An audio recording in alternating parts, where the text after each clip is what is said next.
Hi, എല്ലാവർക്കും വിജീസ് കിച്ചൻ്റെ പുതിയൊരു വീഡിയോയിലേക്ക് സ്വാഗതം. ഞാൻ നിങ്ങളുടെ സ്വന്തം വി ചേച്ചി. എൻ്റെ പ്രിയപ്പെട്ട ഓരോരുത്തർ സുഖമായിട്ടിരിക്കുന്നു. ദൈവം സഹായിച്ച് ഇവിടെ സുഖമായിട്ടൊക്കെ ഇരിക്കുന്നു. ഇന്നും ഒരു ദിവസം ദൈവം ദാനമായി തന്ന് അതിന് ദൈവത്തിന് നന്ദി പറയാം. അപ്പം ഇന്നലെ, അതായത് സാറ്റർഡേ, ഞാൻ വീഡിയോ ഇട്ടില്ല, ഇടാൻ പറ്റിയില്ല. എനിക്ക് ഇടണമെന്നും പറഞ്ഞൊക്കെ ഇരുന്നതാണ് കേട്ടോ.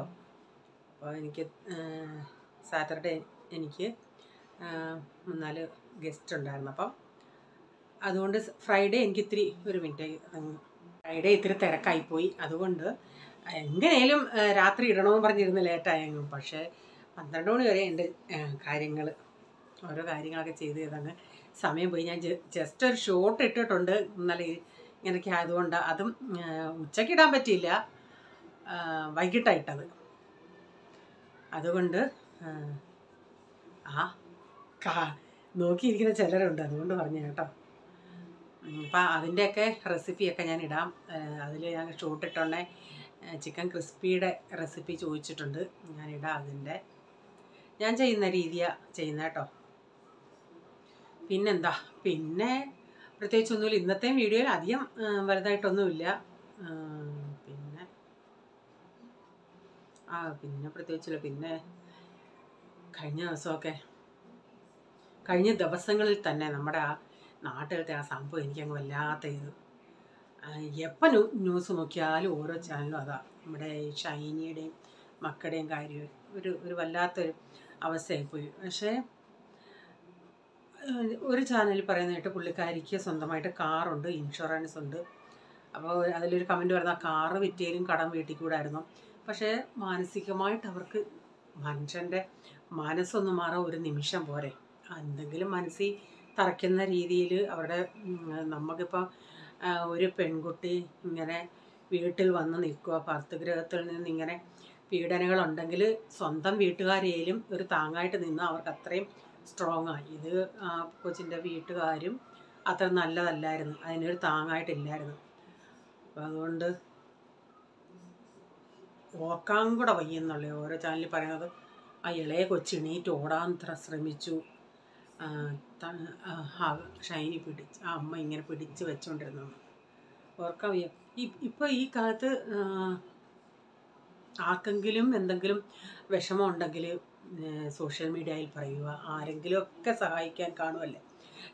എല്ലാവരും ഒരുപോലെ അല്ലല്ലേ, ചില മനസാക്ഷിയുള്ള മനുഷ്യരെയും കാണുമല്ലേ. എങ്ങനെങ്കിലുമൊക്കെ ജീവിക്കാം. ഇത്രയും വിദ്യാഭ്യാസമുണ്ട്, പിന്നെ BSc നേഴ്സ്, പിന്നെ ഗ്യാപ്പാന്നും പറഞ്ഞ് ജോലി കിട്ടാതെ ഇരുന്നു. അപ്പം ഇപ്പം ഈ പറയുന്ന ആൾക്കാരെല്ലാം അന്ന് അതിൻ്റെ പകുതി ആൾക്കാരേലും ഒരു സപ്പോർട്ട് ഉണ്ടായിരുന്നെങ്കിൽ അതിങ്ങനെ ചെയ്യത്തില്ലായിരുന്നു. ഇപ്പം എല്ലാ ആൾക്കാരും, അയൽവക്കക്കാരാന്നേലും ചർച്ചുകാരാന്നേലും എല്ലാം ഇപ്പം സപ്പോർട്ടും കൊണ്ട് വരുന്നു. ഇപ്പം അന്ന് ഇവരൊക്കെ ഉണ്ടായിരുന്നെങ്കിൽ ഓരോ കടക്കാർ പറയുന്നതൊക്കെ ആക്റ്റീവായിൽ 2-3 കൊലകൾ വെച്ച് കൊണ്ടുവന്ന് വിൽക്കാൻ വരും. കൊലയുടെയൊക്കെ വില ഇപ്പോൾ റീസെൻ്റ്ലി വില ഏതാണെന്ന് വെച്ചാൽ അത് ചോദിച്ചു വാങ്ങിക്കും. അത്രയ്ക്ക് നല്ല മിടുക്കിയായിരുന്നെന്നാണ് പറഞ്ഞത്. പിന്നെ സ്വന്തമായിട്ടൊരു ടിപ്പറും ഉണ്ടായിരുന്നു എന്ന് പറയുന്നു. അപ്പോൾ ഞാൻ പറയും, ഈ ടിപ്പറൊക്കെ നമ്മൾ വാടകയ്ക്കൊക്കെ കൊടുക്കുമ്പോൾ പൈസ കിട്ടും. പിന്നെ എന്താ സംഭവിച്ചതെന്ന് നമുക്ക് മനസ്സിലാവത്തില്ല. മാനസികമായിട്ട് അത്രയ്ക്ക് വിഷമം വരുന്ന രീതിയിൽ എന്തെങ്കിലും സംഭവിച്ചോന്നും നമുക്ക് പറയാനൊക്കത്തില്ല. ദൈവത്തിനറിയാം. ആർക്കും ഇങ്ങനെ ഒരവസ്ഥ വരാതിരിക്കട്ടെ കർത്താവേ. എന്നാൽ ആ വ്യക്തിയുടെ, ഷൈനിയുടെ സഹോദരങ്ങളും നല്ല നല്ല നിലയിൽ, അവർക്കൊക്കെ ഒരു ജോലി എവിടെയെങ്കിലുമൊക്കെ വാങ്ങിച്ചു കൊടുക്കാമായിരുന്നു. അല്ല, ഒരു വാട്സപ്പ് മെസ്സേജിൽ പറയുന്നത് എനിക്കൊരു ജോലി കിട്ടിയ എൻ്റെ കുഞ്ഞുങ്ങളെ ഞാൻ ഹോസ്റ്റലിൽ നിർത്തും, അങ്ങനെയൊക്കെ ഒരു കൂട്ടുകാരിക്ക് അയച്ച വാട്സപ്പ് മെസ്സേജ്. ഓരോരുത്തരുടെയും അവസ്ഥ എന്തൊക്കെയാണെന്ന് നമുക്ക് ഓരോന്നും കാണുമ്പോഴും കേൾക്കുമ്പോഴും മനസ്സിലാകത്തുള്ളൂ. നമ്മൾ എന്തെങ്കിലും നമുക്കാണ് പ്രശ്നങ്ങൾ. ലോകത്തിൽ എല്ലാവർക്കും പ്രശ്നങ്ങളാണ്. ഓരോ ദിവസം കൂടുന്തോറും എന്തുവായി കേൾക്കുന്നതെന്ന് നമുക്ക് അങ്ങോട്ട് ഉൾക്കൊള്ളാനേ പറ്റുന്നില്ലെന്നുള്ള അതുപോലുള്ളൊരു പ്രശ്നങ്ങളാണ്. ഇനി നമുക്ക് വീഡിയോയിലോട്ട് പോകാം കേട്ടോ. പിന്നെന്താ, പിന്നൊന്നുമില്ല. ഇന്ന് ഞാൻ ഉണ്ടാക്കുന്നത് പുട്ടുണ്ടാക്കാൻ കാര്യം, ഈ ചോറുണ്ടല്ലേ ഇത്തിരി അങ്ങ് വെന്ത് പോയണേ ഇവിടെ അങ്ങനെ ആർക്കും അങ്ങോട്ട് താല്പര്യം ഇല്ലാതിരിക്കുക. അപ്പോൾ 2 ദിവസം ഞാൻ ഇങ്ങനെ പിന്നെ ഞാൻ ഈ അരിയൊക്കെ അരയ്ക്കത്തില്ലേ നമ്മൾ ദോശയ്ക്കൊക്കെ, ആ സമയത്ത് ഞാൻ പിന്നെ ഇതെടുത്താണ് അരയ്ക്കുന്നത്. അങ്ങനെ വെച്ചിരുന്നേക്കുന്നത്. അപ്പോൾ പിന്നെ ഞാൻ ചിന്തിച്ച് നമുക്കൊരു സാധനം ഇത്രയും വില കൊടുത്ത് ഈ ഇതൊക്കെ വാങ്ങിക്കുന്നുണ്ടെങ്കിൽ കളയാൻ എനിക്കൊരു മനസ്സില്ല. അന്നേരം ഞാൻ ചിന്തിച്ചെന്നാൽ പുട്ടുണ്ടാക്കാമെന്ന്. അപ്പം ഞാൻ പുട്ടുണ്ടാക്കുന്നതെന്ന് വെച്ചാൽ ഈ ചോറും പിന്നെ കുറച്ച് ചോറെടുത്തിട്ട് അതിലേക്ക് കുറച്ച് ഡ്രൈ ഗോതമ്പ് പൊടി ഇട്ട് കൊടുക്കും. എന്നിട്ട് പൾസ് ചെയ്തെടുക്കും. നേരത്തെ ഞാൻ ആട്ടമാവ് അങ്ങ് നന്നായി ചപ്പാത്തിക്ക് കുഴയ്ക്കുന്നത് പോലെ കുഴച്ചിട്ട് പിന്നെ ഡ്രൈ പൗഡർ ഇട്ട് പൾസ് ചെയ്തെടുക്കത്തില്ലായിരുന്നോ? അതുപോലെ ഈ ചോറിട്ടിട്ട് അതിൻ്റെ അകത്ത് ഇങ്ങനെ ഡ്രൈ പൗഡർ ഇട്ടിട്ട് പൾസ് ചെയ്തെടുക്കും.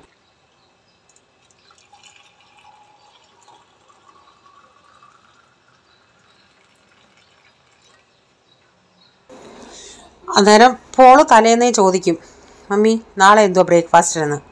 ഇന്നതാന്ന് പറഞ്ഞാൽ അവനത്ര സന്തോഷം വരത്തില്ല. ഇപ്പോൾ പുട്ടാന്ന് പറഞ്ഞാൽ അവനത്ര സന്തോഷമില്ലായിരുന്നു. അപ്പോൾ പഴം ഇവിടെ ഇരിപ്പുണ്ടായിരുന്നു ശരിക്കും.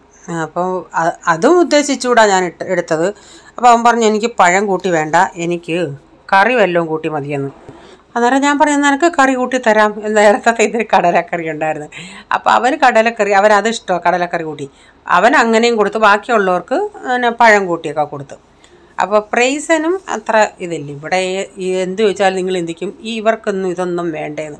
എന്തോ ചെയ്യാനാ, ചില സമയത്ത് മൂഡ് വരും, ചില സമയത്ത് മൂഡ് കാണത്തില്ല. എനിക്ക് പക്ഷേ ഇച്ചിരി പുട്ടും പഴമൊക്കെ ഇട്ടിളക്കി തിന്നാൻ ഭയങ്കര കൊതിയ. ഈ ഗോതമ്പൂട്ടൊക്കെ എനിക്ക് ഭയങ്കര ഇഷ്ടമാണ്.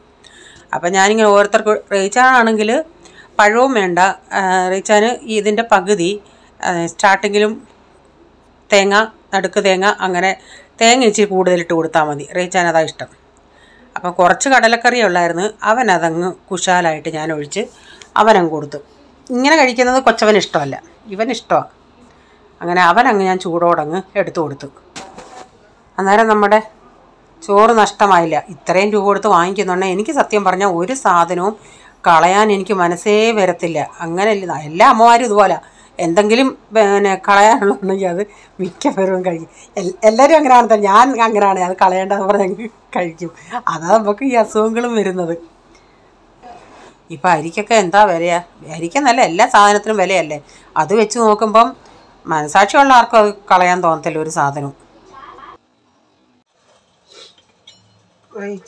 അരക്കുറ്റി മതി.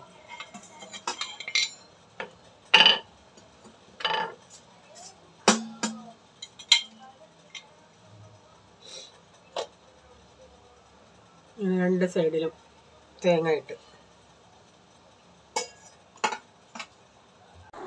അപ്പോൾ കാബേജും ക്യാരറ്റും കൂടി ഇട്ട് തോരനാണ് വയ്ക്കുന്നത്. അപ്പോൾ അതൊക്കെ ഒന്ന് അരിഞ്ഞെടുത്തായിരുന്നു. എന്നും എന്താ തോരൻ വെക്കുന്നത്? കാബേജ്, ബീൻസ്, ഇങ്ങനെ ഓരോന്നും വേറെ എന്തോ ചെയ്യാനാണ്. ഇതൊക്കെയാണ് ഇവിടെ നിത്യമായിട്ടുള്ളത്. അപ്പോൾ നാട്ടിലെങ്ങനെയാണെങ്കിൽ എന്തെങ്കിലും പറമ്പിലെ ഇലകളെ എലുമ്പിച്ച് ഈ തോരൻ വെക്കാമായിരുന്നു. നാട്ടിലൊരു സൈസ് ചീരയുണ്ട്, ഞങ്ങളുടെ വീട്ടിൽ ഇഷ്ടം പോലെ ഉണ്ട്. ചായ മിൽസാന്നാന്ന് തോന്നുന്നത് അതിൻ്റെ പേര്. അത് ഈ വേലിയിൽ ഇങ്ങനെ കിടക്കുന്ന ഇഷ്ടം പോലെ, അത് ഒരിടത്തൊന്ന് കൊണ്ട് നട്ടാൽ മതി, ഇഷ്ടം പോലെ വളരും.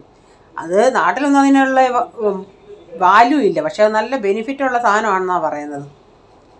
കാട് കയറി അങ്ങ് വളരും.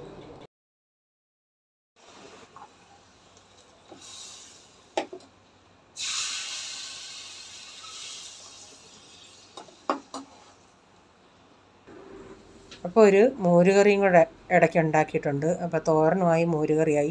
അപ്പോൾ അന്ന് കൊണ്ടുവന്ന ചട്ടി ഉണ്ടല്ലേ, അത് ഞാൻ കുറച്ച് നേരം ബെൻസി പറഞ്ഞു കഴിയും, കുറച്ച് നേരം അത് ഇങ്ങനെ ചട്ടി മുങ്ങിക്കിടക്കത്തക്ക വിധത്തിൽ വെള്ളം വെക്കുക. അന്നേരം ഹോൾസ് വല്ലതും ഉണ്ടെങ്കിൽ ബബിൾസ് ഇങ്ങനെ വരും. അതുകൊണ്ട് കുറച്ച് നേരം അതൊന്ന് ഞാൻ വെള്ളത്തിൽ ഇട്ടിട്ട് പിറ്റേന്ന് കഞ്ഞിവെള്ളത്തിൽ ഇടാമെന്നുള്ള ചിന്തയായിരുന്നു. കഞ്ഞിവെള്ളത്തിൽ ഇടാമെന്നല്ല, കഞ്ഞിവെള്ളം ഇതിൻ്റെ അകത്ത് ഒഴിച്ച് വെക്കണം എന്നുള്ളത്. അപ്പം ഞാനില്ല, ഓർക്കാതെ അങ്ങ് ചെയ്തില്ല. പിന്നെ ഓർത്ത് 2 ദിവസം ഞാൻ കഞ്ഞിവെള്ളത്തിൽ ഒഴിച്ച് വെച്ച് പിന്നെ എണ്ണ തടവി വെക്കാൻ പറഞ്ഞിട്ടുണ്ട്. അപ്പോൾ ഇത് ഹോളിയുടെ ആ രാത്രി 11:30, ഹോളിയുടെ അന്നല്ല, വെള്ളിയാഴ്ച അല്ല, വ്യാഴാഴ്ച പാതിരാത്രി അവിടെ ഉള്ള പരിപാടിയാണ് 11:30.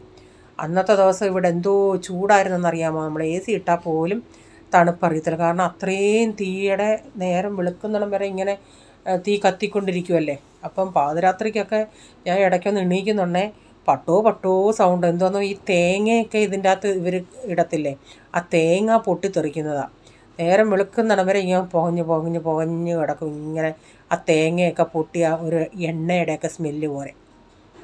അന്നൊരു 12-1 മണി വരെയൊക്കെ ഇവിടെ ഇതിൻ്റെ അകത്ത് ആൾക്കാരായിരുന്നു. ഇവിടെ ആൾക്കാരായിരുന്നു.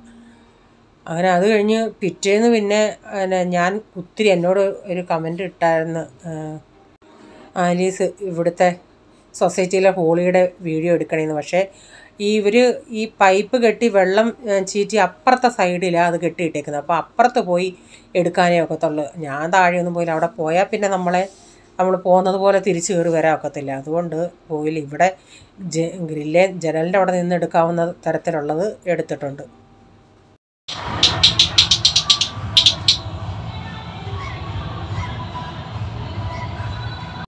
അപ്പോൾ ഇന്നത്തെ വീഡിയോയിലെ വിശേഷം ഇതൊക്കെയായിരുന്നു. വീഡിയോ ഇഷ്ടമായെങ്കിൽ ലൈക്ക് ചെയ്തേക്കണേ. അതുപോലെ നിങ്ങളുടെ അഭിപ്രായം കമൻറ്റിൽ കൂടെ അറിയിക്കുക. സബ്സ്ക്രൈബ് ചെയ്തില്ലെങ്കിൽ ഒന്ന് സബ്സ്ക്രൈബ് കൂടെ ചെയ്ത് ആ ബെല്ലൈക്കൺ ബട്ടണോടെ പ്രസ് ചെയ്യുകയാണെങ്കിൽ ഓളം എന്ന ഓപ്ഷൻ വരും. അതോടെ പ്രസ് ചെയ്യുകയാണെങ്കിൽ ഞാൻ വീഡിയോയുടെ നോട്ടിഫിക്കേഷൻ നിങ്ങൾക്ക് എന്നും വരുന്നതായിരിക്കും.